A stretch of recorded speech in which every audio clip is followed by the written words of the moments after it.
Hello my dear friends and students, I welcome you again on this YouTube channel. In the previous few videos, we have covered how to create the series object in the Python pandas and how can we access the individual element of the series and how can we modify the series object. So इन सब चीज़ों के बारे में हमने discuss किया था. आज हम बात करने वाले हैं कुछ एडिशनल ऑपरेशंस की that we can apply on the series object. So आज के इस वीडियो के अंदर हम जो पॉइंट्स कवर करने वाले हैं वो पॉइंट्स हैं आपके vector operation on the series object that we will cover. Okay, सबसे पहला जो पॉइंट होगा हमारा वेक्टर ऑपरेशन का मीनिंग क्या होता है. एक इंडिविजुअल जैसे आपने नंपाई एरे के अंदर हम कोई भी कैलकुलेशंस परफॉर्म करते हैं. When we perform any arithmetic calculation with the individual data then आपके सीरीज ऑब्जेक्ट के अंदर जितने भी एलिमेंट्स होंगे उन सभी के ऊपर वो ऑपरेशन अप्लाई होगा. इसको प्रैक्टिकली करके देखें, ज़्यादा क्लियर हो जाएगा है क्या चीज़ इसमें. Vector operation on the series object. Then how can we perform arithmetic calculations with the series object. दो सीरीज ऑब्जेक्ट आपके पास में डिफरेंट टाइप के, उनके ऊपर आपको यदि कोई भी कैलकुलेशंस परफॉर्म करनी है, मैथमेटिकल कैलकुलेशंस परफॉर्म करनी है दो सीरीज ऑब्जेक्ट के ऊपर, तो कैसे होगी वो, किस तरह से उसका आउटपुट आपको फाइंड आउट करना है, वो हम कवर करने वाले हैं. Then Boolean operation on the series object, how can we apply the greater than less than sign, all the relational operators, how can we apply on the series object, and what will be the output when we apply these relational operator on the series object. Then the final point of this video will be how to sort the values of the series object and how can we perform sorting with the indexes in the ascending order और descending order में आप series object को किस तरह से arrange करेंगे, इन सब चीज़ों and indexes as well as उनकी वैल्यूज़ को किस तरह से हम शॉर्टिंग करेंगे असेंडिंग और डिसेंडिंग ऑर्डर में, इन सब चीज़ों की बात करने वाले हैं इस वीडियो के अंदर. Okay, so let's begin with the first point that is vector operation on the series object. Like suppose that you have one object. Suppose हमारे पास में एक वेरिएबल है, सीरीज वेरिएबल है S1, राइट. अब वेक्टर ऑपरेशन का मतलब क्या होगा, जैसे मैंने इसको मल्टीप्लाई बाई 2 कर दिया, इस S1 के अंदर जितने भी एलिमेंट्स हैं उन सभी के साथ में बेसिकली यदि हम बात करें सीरीज ऑब्जेक्ट क्या है, एक एनडी एरे की तरह से काम करेगा. एनडी एरे के अंदर, नंपाई एरे के अंदर क्या होता है, जब भी हमने कोई भी वेक्टर ऑपरेशन परफॉर्म किया तो उस हर एक इंडिविजुअल एलिमेंट के ऊपर अप्लाई होता है वो. सो S1 के अंदर सपोज दैट आपके पास में 2 एलिमेंट्स हैं 10, 20, right, with the index value 0 and 1. आपने S1 इंटू 2 किया, इसका मीनिंग क्या हो गया. अब इसका जो आउटपुट आएगा वो क्या आएगा, 0, 20 और 1, 40. यानी कि हर ये जो मल्टीप्लिकेशन हम कर रहे हैं वो हर एक एलिमेंट के ऊपर अप्लीकेबल होगा. इस चीज़ को हम बोलते हैं vector operation. So in place of multiplication sign you can use any greater than less than sign also. You can use plus operator, minus operator, जो भी आपको ऑपरेशन परफॉर्म कराना है आप डायरेक्टली सीरीज ऑब्जेक्ट के ऊपर अप्लाई करोगे और ये जो ऑपरेशन आप स्पेसिफाई करने वाले हो वो आपके हर एक एलिमेंट के ऊपर अप्लीकेबल होगा, इंडिविजुअल एलिमेंट के ऊपर अप्लीकेबल होगा. ओके, इसको हम प्रैक्टिकली करके देखते हैं एक बार के लिए और इसके ऊपर जो पॉसिबल टाइप के क्वेश्चंस बनते हैं उनके बारे में भी डिस्कशन करेंगे. So for that I am using Jupiter. देखिए हमारे पास में मैंने यहाँ पर 3 सीरीज ऑब्जेक्ट यूज में लिए हैं क्योंकि हमें अभी नेक्स्ट जो पॉइंट हमारा हो उसमें अरिथमेटिक कैलकुलेशंस भी करनी है. सो मैंने यहाँ पर 3 सीरीज ऑब्जेक्ट यूज में ले रखे हैं. हम ये चीज़ पहले क्रिएट कर चुके हैं, कवर कर चुके हैं, how can we create the series object. Okay, so यहाँ पर मैंने जो 3 सीरीज ऑब्जेक्ट यूज में लिए हैं इसमें एक ऑब्जेक्ट है जिसके पास में वैल्यूज है 90, 80, 70 and with the index values 1, 2, 3, 4. 1, 2, 3, 4 इसकी इंडेक्स वैल्यू हो गई. S2 के पास में मैंने वैल्यूज 10, 20, 30, 40 स्पेसिफाई की है. देन यहाँ पर मैंने इंडेक्सेस यूज में नहीं लिया तो इसको क्या होगा, बाय डिफ़ॉल्ट जो इंडेक्सिंग होती है 0, 1, 2, 3 वो असाइन हो जाएगी. एंड S3 की यदि हम बात करें इसके पास में वैल्यूज है 11, 12, 13, 14 एंड इंडेक्स के अंदर डेटा आपके स्पेसिफाई किए हुए करेक्टर टाइप के ABCD आ रखा है. ओके, सो यहाँ पर मैंने डिफरेंट वैरायटी की इंडेक्सिंग यूज में लिया है बट फिलहाल के लिए हम वेक्टर ऑपरेशन की बात कर रहे हैं. सो मैंने यहाँ पर कर दिया, हमें प्रिंट करना है, किसको प्रिंट करना है. Suppose that we want to perform arithmetic calculation on the S1. Suppose that मैंने कर दिया S1 इंटू 10. क्या होगा, S1 को भी प्रिंट करवा देते हैं तो दोनों चीज़ें क्लियर हो जाएंगी आपके. S1 को भी प्रिंट करवा दिया, S1 इंटू 10 को भी प्रिंट किया. तो S1 के पास में तो डेटा है 90, 80, 70 and 60. that will be appear, but in the S1 into 10 multiply by 10 will appear. So see the output 190 आ रहा है, तो सब जो आपका S1 ऑब्जेक्ट है उसके बाद 90, उसके पास में जो डेटा है वो क्या है, वो 90 70 60. ओके, देन आपने S1 इंटू 10 किया तो आपका रिजल्ट क्या आया, आपका रिजल्ट आ रहा है 980 800 700 एंड 600. ओके, सो हर एक एलिमेंट के ऊपर इंडिविजुअली ये मल्टीप्लिकेशन साइन अप्लाई हो रहा है. In plus if we apply plus symbol in instead of the multiplication sign, then आपके पास में जो नंबर्स थे वो 10 से प्लस होके आ रहे हैं. सो इस तरह से आप कोई भी ऑपरेशन यहाँ पर आप परफॉर्म करवा सकते हो. We can use less sign for the division also, right. अब हम बात करते हैं, देखिए वेक्टर ऑपरेशन है. यदि मैंने यहाँ पर ग्रेटर देन साइन यूज में लिया, S1 ग्रेटर देन, सपोज मैंने कर दिया यहाँ पर एक वैल्यू लेता हूँ 70 ले लिया मैंने. सो S1 ग्रेटर देन 70 का रिजल्ट किस तरह से आएगा, बुलियन फॉर्मेट में आएगा, क्योंकि हमने अर्थमेटिक रिलेशनल ऑपरेटर यूज में लिया है. सो जिसकी वैल्यू S1 के अंदर ग्रेटर देन 70 होगा उसके लिए ट्रू आएगा, बाकी के लिए फॉल्स आएगा. ठीक है, ट्रू ट्रू फॉल्स फॉल्स. 90 और 80 के लिए इसने ट्रू रिटर्न किया है और बाकी के लिए फॉल्स रिटर्न किया है. सो आई थिंक क्लियर हो गया होगा वेक्टर ऑपरेशंस क्या होते हैं. यदि हम वेक्टर ऑपरेशंस की बात करते हैं, जैसे आपके हमारे पास में क्या था, एक सीरीज ऑब्जेक्ट था. इस सीरीज ऑब्जेक्ट के अंदर हमारे पास में जो डेटा थे वो थे 90 80 70 एंड 60. देन इनकी जो इंडेक्सिंग थी वो हमने कर रखी है 1 2 3 4. बट वेक्टर ऑपरेशन जब भी हम परफॉर्म करते हैं तो इंडेक्सिंग का ज़्यादा कुछ इन्वॉल्वमेंट होता नहीं है. आपने किया ये ऑब्जेक्ट हो गया आपका S1. सो यदि आपने किया S1 प्लस 10 कर दिया तो इसका मीनिंग क्या है, S1 के अंदर जितने भी एलिमेंट्स हैं उन सभी की वैल्यू 10 से इंक्रीज होकर डिस्प्ले होगी. तो 90 की बजाय क्या डिस्प्ले होगा, 100 डिस्प्ले होगा. इंडेक्स वैल्यू 1 के लिए, सेकंड इंडेक्स वैल्यू के लिए 90 आ जाएगा, थर्ड इंडेक्स वैल्यू के लिए 70 आ जाएगा, फोर्थ इंडेक्स वैल्यू के लिए 60 आ जाएगा. कई बार पेपर के अंदर आपको इस तरह से भी दिया जा सकता है कि स्लाइसिंग का कॉन्सेप्ट यूज़ में ले लिया हो और उसके ऊपर वेक्टर ऑपरेशन अप्लाई कर दिया. स्लाइसिंग में आप लोगों को पता है कि हमने पोजीशन के अकॉर्डिंग हमेशा इसमें आपका आउटपुट फाइंड आउट करते हैं. स्लाइसिंग हमने कर दिया 1,4, 1:4 किया हुआ है और इसमें मैंने कर दिया इंटू 10.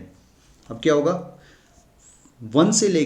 1 पोजीशन से लेके 4th पोजीशन से पहले पहले जितने एलिमेंट्स हैं उनके ऊपर मल्टीप्लाई बाई 10 होगा और इसके आउटपुट में आपके पास में 1 2 और 3, ये 3 वैल्यूज़ आपको मिलेंगी जिसकी इंडेक्सिंग आपके पास, ये देखिए ये इंडेक्स है, हम पोजीशन की बात कर रहे हैं यहाँ पर. ये लास्ट वीडियो के अंदर मैंने क्लियर कर दिया था, ये इंडेक्सिंग हमने 1 से स्टार्ट कर रखी है, जबकि पोजीशन कहाँ से स्टार्ट होगी, 0 से स्टार्ट होगी. ओके, सो 800 700 और 600 वैल्यू आपको दिखाई दे रही हैं, राइट. सो स्लाइसिंग के कॉन्सेप्ट हमें बेसिकली हमें करना क्या है, इस वेक्टर ऑपरेशन परफॉर्म कराने सीरीज ऑब्जेक्ट के ऊपर, जो आपके स्लाइसिंग में भी हमारे पास में सीरीज ऑब्जेक्ट आउटपुट में आएगा उसके ऊपर अप्लाई कर सकते हो आप.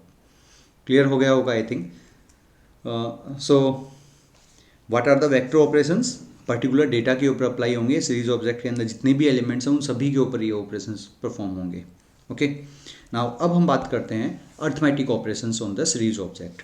For that, suppose that you have 3 objects A, B and C. ये तीनों आपके पास में सीरीज ऑब्जेक्ट हैं. आप 2 सीरीज ऑब्जेक्ट का एडिशन भी कर सकते हो, 2 सीरीज ऑब्जेक्ट का मल्टीप्लिकेशन कर सकते हो. मीन्स कोई भी अर्थमेटिक ऑपरेशन आपको परफॉर्म कराना है 2 सीरीज ऑब्जेक्ट के पास में, तो वो कैसे कैलकुलेट होंगे, किस तरह से परफॉर्म होंगे, प्लस उनका आउटपुट हमें कैसे फाइंड आउट करना है, इन दोनों चीज़ों के ऊपर बात करते हैं. तो यहाँ पर एक चीज़ आप हमेशा याद रखना, जो भी आपके पास में सीरीज ऑब्जेक्ट है, जैसे मैंने ए ले लिया, इसके पास में वैल्यूज़ हैं 10 और 20, इनकी इंडेक्सिंग बाय डिफ़ॉल्ट ले रहा हूँ मैं 0 और 1 है. बी के पास में भी 2 डेटा हैं, सपोज 20 30, 3 डेटाज ले लेता हूँ मैं 40. इसकी जो इंडेक्सिंग आपने कर रखी है ए बी और सी कर रखी है. सी के पास में भी कुछ डेटा हैं हमारे, सपोज मैंने ले लिया 10 20 30 और इनकी इंडेक्सिंग मैंने कर दी 1 2 3. अब यदि मैं करता हूँ ना ए प्लस सी किया मैंने, तो क्या होगा, जो मैचिंग इंडेक्स है, मैचिंग इंडेक्स कौन सी है, 0 इसमें है नहीं, 1 और 1, तो इनकी तो कैलकुलेशन होके आ जाएगी, यानी कि इसका रिजल्ट क्या आ जाएगा 30 आ जाएगा.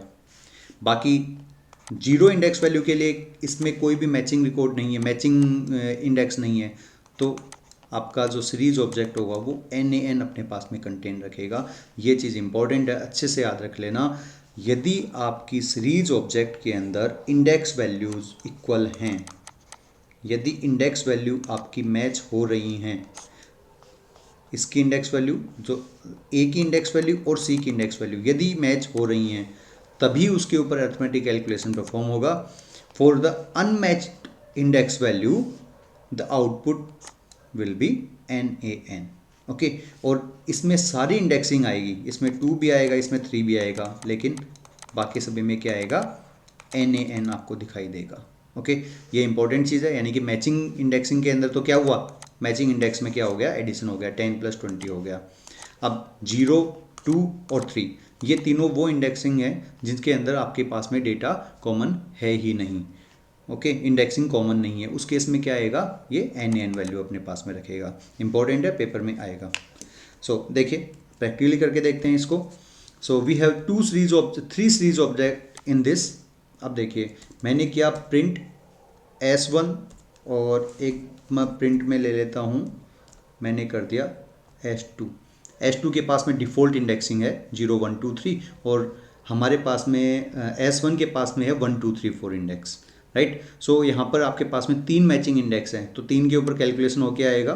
अब हम बात करते हैं, मैंने प्रिंट करवा दिया S1 + S2 करवा दिया, दोनों के ऊपर एडिशन करवा रहे हैं, क्या होगा देखिए, आउटपुट देखिए, 190, 280, 7, 370 और 460, ये तो आ गया आपका S1 object with the indexing. अब सेकंड की बात करें, सेकंड में क्या है, सेकंड में देखिए 10, 20, 30, 40 आपके पास में डेटा है with the index value 0, 1, 2, 3। So zero index value के ऊपर दोनों के अंदर जीरो को चेक कीजिए, 10 है एक में, लेकिन दूसरे जो आपका S1 है इसके अंदर जीरो इंडेक्स वैल्यू के ऊपर कुछ भी नहीं है, तो आपके पास में रिजल्ट क्या आया, नन। जीरो इंडेक्स वैल्यू के ऊपर रिजल्ट क्या आ रहा है, नन आ रहे हैं। वैसे इसमें 4th इंडेक्स नहीं है, तो ये क्या रिटर्न करेगा, नन रिटर्न करेगा। बाकी 1, 2, 3 मैचिंग हो रही है, तो इन तीनों का एडिशन आ जाएगा। ओके, देखिए किस तरह से इसका आउटपुट फाइंड आउट करना है हमें। सपोज हमारे पास में जो डेटा है, एक बार के लिए मैं इसको, हमने जो एग्जाम्पल लिया था वो क्या है, S1 और S2 है। अब यदि मैं बात करता हूँ, ये तो हो गया आपका S1 और ये हो गया हमारे पास में S2 के अंदर जो डेटा है हमारे पास में, S2 का डेटा देख लेते हैं एक बार के लिए, 10 से 40 है, 10, 20, 30 और 40 है, राइट, विद द इंडेक्सिंग 0, 1, 2, 3। अब देखिए, आपने किया हुआ है S1 + S2, ये किया हुआ है आपने, राइट। सो अब S1 और S2 को यदि हमने ऐड किया है, तो ये क्या करेगा, इंडेक्सिंग को चेक करेगा। S1 के पास में 1 इंडेक्स है, सबसे पहली चीज़ 0 इंडेक्सिंग, पॉसिबल इंडेक्सिंग क्या आएगी आउटपुट में, 0, 1, 2, 3 और 4, यानी कि जितनी इंडेक्सेस हैं वो सारी की सारी आएंगी। इसकी भी आ गई और S2 की भी आ गई और S1 की भी आ गई। अब जीरो इंडेक्सिंग S2 के पास में है, S1 के पास में नहीं है, तो यहाँ पर क्या आ जाएगा, NaN आ जाएगा, राइट। अब 1 के ऊपर देखें, 20 यहाँ पर है, 90 यहाँ पर है, तो 90 + 20 हो जाएगा। क्यों हो जाएगा, क्योंकि दोनों की इंडेक्सिंग 1 है, कॉमन इंडेक्सिंग के ऊपर ऑपरेशन होगा, तो क्या आ जाएगा, 110 आ जाएगा। अब सेकंड इंडेक्स वैल्यू के ऊपर भी आपके पास में क्या है, कॉमन डेटा है 80 + 30, तो क्या आ जाएगा, 110 आ जाएगा। अब थर्ड इंडेक्स वैल्यू के ऊपर देखिए, 40 और 70 है, थर्ड के ऊपर आपका 70 + 40 हो गया, 110 आ गया। अब देखिए 4 इंडेक्सिंग यहाँ पर तो है लेकिन यहाँ नहीं है, तो क्या होगा, यहाँ पर आपका NaN आपको दिखाई देगा। क्लियर, इंपॉर्टेंट है, पेपर में आने के पूरे चांसेस हैं। सीरीज ऑब्जेक्ट के ऊपर अरिथमेटिक कैलकुलेशन जब भी हम परफॉर्म कराते हैं, तो आउटपुट में भी हमारे पास में एक और नया सीरीज ऑब्जेक्ट आएगा। Okay, in place of plus sign you can use multiplication, division, anything you can use. Okay, like I am using multiplication sign, so multiply करवा देते हैं वैल्यूज़ को, तो आपके पास में जो डेटा आ रहा है वो दोनों को मल्टीप्लाई होके आएगा, लेकिन 0 और 4 के ऊपर क्या आएगा, नन वैल्यू ही मिलेगी। अब यहाँ पर देखिए, हमारे पास में जो S3 है, मैं S1 और S3 के ऊपर ऑपरेशन परफॉर्म करवा रहा हूँ, तो क्या आएगा हमारे पास में, दोनों के पास में एक भी मैचिंग इंडेक्स नहीं है। देखिए S1 के पास में तो इंडेक्स है 1 1 2 4 1 2 3 4 एंड S3 के पास में ABCD। तो क्या होगा, ये दोनों इंडेक्सिंग आएंगी, दोनों सीरीज ऑब्जेक्ट की इंडेक्सिंग आएगी और सभी के पास में नन वैल्यू मिलेगी। देखिए आपके पास में 1 2 3 4, यदि आउटपुट को अच्छे से ऑब्जर्व करोगे आप यहाँ पर देखिए हमारे पास में जो हमारा जो आउटपुट आ रहा है उसको देखिए, आपका ये तो हो गया आपका S1 सीरीज ऑब्जेक्ट जिसमें आपके पास में 1 2 3 4 इंडेक्सिंग है विद द वैल्यू 90 80 70 60 एंड ये आपका सेकंड जिसमें आपके पास में ABCD 4 एलिमेंट्स है डिफरेंट इंडेक्सिंग के साथ में। तो जो आपका आउटपुट आया है ना मल्टीप्लिकेशन का, उसमें देखिए सभी जगह नन वैल्यू आ रही है क्योंकि किसी के पास में मैचिंग इंडेक्स नहीं थी। ओके, और दोनों की इंडेक्सिंग आएगी सीरीज ऑब्जेक्ट की, राइट। आई थिंक क्लियर हो गया होगा। देन यहाँ पर आपको एक चीज़ और देखिए, आप अर्थमेटिक कैलकुलेशंस परफॉर्म करवा रहे हो, मैंने एक ऑब्जेक्ट ले लिया S4। अब S4 के पास में डेटा कहाँ से असाइन करवा रहा हूँ मैंने कर दिया S4 equal to S1 suppose into कर दिया मैंने S3, राइट। तो ये डेटा S4 को असाइन करवा दिया। तो जब भी हम कोई भी अर्थमेटिक कैलकुलेशंस परफॉर्म करते हैं तो हमारे पास सीरीज ऑब्जेक्ट के ऊपर तो एक और हमारे पास में सीरीज ऑब्जेक्ट ही आएगा। Okay, so this is the arithmetic calculations on the series object. I think clear हो गया होगा how can we perform arithmetic calculations on the series object. यहाँ पर डेफिनेटली हम स्लाइसिंग का कॉन्सेप्ट भी यूज में ले सकते हैं। ओके, अब हम बात करते हैं Boolean operation on the series object. हमने यदि वेक्टर ऑपरेशंस की हम बात करें तो वेक्टर ऑपरेशन में हमने देखा जब भी हमने किसी भी सीरीज ऑब्जेक्ट के ऊपर, जैसे एक ऑब्जेक्ट ले लिया और इसके ऊपर मैंने ग्रेटर देन 70 अप्लाई किया, तो ये क्या रिटर्न करेगा, आपका ट्रू और फॉल्स वैल्यू। इस तरह से डेटा आपका रिटर्न कर रहा है with the index value 0 1 2 3। Okay, 0 आ गया, 1 आ गया, 2 आ गया, इस तरह से डेटा आ रहा है, राइट। यदि आपको डेटा को फिल्टर करना है उस केस में क्या होगा, देखिए ये जो मैं बता रहा हूँ ये आपका वेक्टर ऑपरेशन की तरह से ट्रीट होगा। मैं इन सभी डेटा को हटा देता हूँ एक बार के लिए और मैंने केवल प्रिंट किया S1 ग्रेटर देन 70। तो हमारा जो डेटा आएगा वो क्या आएगा, ट्रू और फॉल्स की फॉर्मेट में आएगा, राइट। यानी कि एक ऐसा सीरीज ऑब्जेक्ट क्रिएट होगा जिसके पास में जो डेटा आएगा वो बूलियन फॉर्मेट में आएगा। बट मेरे को क्या करना है, डेटा को फिल्टर करवाना है। ट्रू और फॉल्स में रिजल्ट नहीं चाहिए मेरे को क्या चाहिए, मैं ये चाहता हूँ कि हमारे पास में जो डेटा है 90 80 70 60, मैं ये चाह रहा हूँ कि 90 और 80 डेटा डिस्प्ले होना चाहिए। तो उस केस में हम क्या करेंगे, यदि आपने एक OB ग्रेटर देन 70 किया तब तो आपके पास में ट्रू फॉल्स की फॉर्मेट में डेटा आएगा। ओनली 90 और 80 के लिए आपको क्या करना होगा, हमें करना होगा object of object greater than 70, ठीक है। इस तरह से आपको अप्लाई करना होगा। देखिए प्रैक्टिकली देखते हैं, इसको ज़्यादा क्लियर हो जाएगा आपके। तो क्या चेंजेस करना है हमें, S1 of S1 greater than 70, केवल इतना सा करना है आपको। ये क्या करेगा, ये आपके डेटा को फिल्टर करेगा। एक नया सीरीज ऑब्जेक्ट क्रिएट हुआ है जिसके पास में केवल दो डेटा है, 90 और 80। Okay, so this is the filtration of the series object. आप अपने डेटा को फिल्टर करवा सकते हो, ठीक है। आई थिंक क्लियर हो गया होगा किस तरह से हमें बूलियन एक्सप्रेशंस को अप्लाई करना है। देखिए कई बार आपसे आउटपुट फाइंड आउट करना भी पूछ लिया जाता है इसके ऊपर, मोस्टली बूलियन के ऊपर पूछा जा सकता है क्योंकि यहाँ पर हमारे पास में दो टाइप से ऑपरेशंस परफॉर्म किए जा रहे हैं। सो यदि हम बात करें एक बार के लिए, मैं यहाँ पर कुछ स्टेटमेंट स्पेसिफाई करूँगा और इनका आउटपुट फाइंड आउट करने की ट्राई करते हैं हम सीरीज ऑब्जेक्ट के साथ में। ओके, जैसे मैंने सिंपली किया this is the S1 and this is S2। Okay, अब मैंने किया यहाँ पर S1 ग्रेटर देन 60, एक तो मैंने सिंपली ये लिखा है और एक मैंने किया है S1 of S1 greater than 60।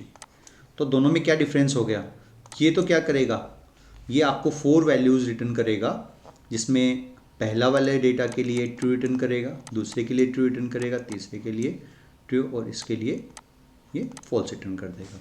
जबकि यदि हम इसकी बात करें S1 ऑफ ग्रेटर देन 60, इसमें क्या करेगा, आपके पास में 90 80 और 70 विद द इंडेक्सिंग 1 2 3 ये डिस्प्ले होंगे, जबकि इनके साथ में इंडेक्सिंग 0 1 2 3 4 आएगा। ओके, इस तरह से आपके पास में डेटा डिस्प्ले होगा, राइट। आई थिंक क्लियर हो गया होगा हमें किस तरह से ऑपरेशंस को परफॉर्म करना है।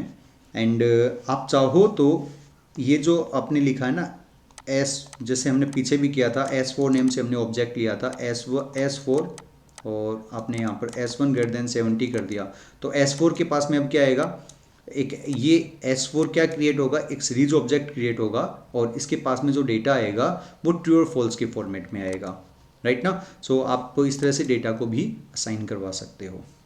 ओके, अब हम बात करते हैं हमारे इस वीडियो के नेक्स्ट टॉपिक की, और नेक्स्ट टॉपिक जो हमारा है वो है sorting series value and indexes. हमारे पास में जो सीरीज ऑब्जेक्ट है उसकी आप इंडेक्सेस को भी शॉर्ट कर सकते हो, आप उसकी वैल्यूज़ को भी शॉर्ट कर सकते हो। ओके, देन शॉर्टिंग परफॉर्म करने के लिए हमारे पास में इंडेक्सिंग के लिए इंडेक्स है, शॉर्ट इंडेक्स, एंड वैल्यूज़ को शॉर्ट करने के लिए हमारे पास में जो फंक्शन है वो है शॉर्ट वैल्यूज़। सो हम इसमें हमारे पास में दो फंक्शंस रहेंगे यदि हम उनकी बात करें। One is the short value, okay,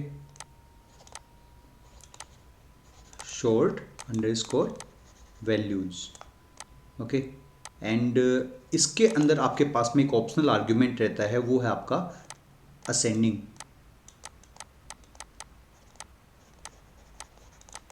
ascending equal to, या तो आप यहाँ पर ट्रू स्पेसिफाई करोगे या फिर आप यहाँ पर फॉल्स स्पेसिफाई करोगे, और यदि आपने स्पेसिफाई नहीं किया तो बाय डिफ़ॉल्ट क्या रहेगा, ट्रू रहेगा। एंड दूसरा है यदि आपको इंडेक्सेस के अकॉर्डिंग शॉर्टिंग करनी है तो आप यहाँ पर क्या करोगे, शॉर्ट अंडरस्कोर इंडेक्स। देखिए वैल्यूज़ है, यहाँ पर तो वैल्यूज़ है और यहाँ पर क्या रहेगा, इंडेक्स रहेगा। देन इसके अंदर भी आपके पास में असेंडिंग और डिसेंडिंग के लिए ASC ascending equal to true और फॉल्स रहेगा, बट ये ऑप्शनल रहेंगे। असेंडिंग आर्गुमेंट है वो इनका ऑप्शनल रहेगा, यदि आपने स्पेसिफाई नहीं किया तो ये क्या करेगा, बाय डिफ़ॉल्ट असेंडिंग के अंदर ही डेटा को आपके अरेंज करेगा। ओके, प्रैक्टिकली करके देखते हैं इस चीज़ को, ज़्यादा क्लियर हो जाएगा आपके। जैसे हमारे पास में एक S1 नेम से ऑब्जेक्ट है, वही सेम एग्जाम्पल ले रहा हूँ। यदि आपको शॉर्ट करना तो आप क्या करोगे, डॉट शॉर्ट अंडरस्कोर, यदि वैल्यूज़ के अकॉर्डिंग करना है सो वैल्यूज़, राइट, फंक्शन है तो ब्रैकेट लगेगा, राइट।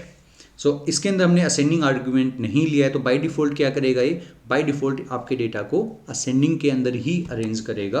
यहाँ पर देखिए आपका जो डेटा है वो असेंडिंग ऑर्डर में आ गया। यदि हम ओरिजिनल को भी प्रिंट करवाएं एक बार के लिए, सो मैंने यहाँ पर प्रिंट किया, प्रिंट में मैंने ले लिया S1, राइट। जो ओरिजिनल डेटा था वो 90, 95, 70 और 92 है। आपका जो अरेंज होके आया है वो 70, 90, 92 और 95 यानी कि असेंडिंग ऑर्डर में अरेंज होके आया है।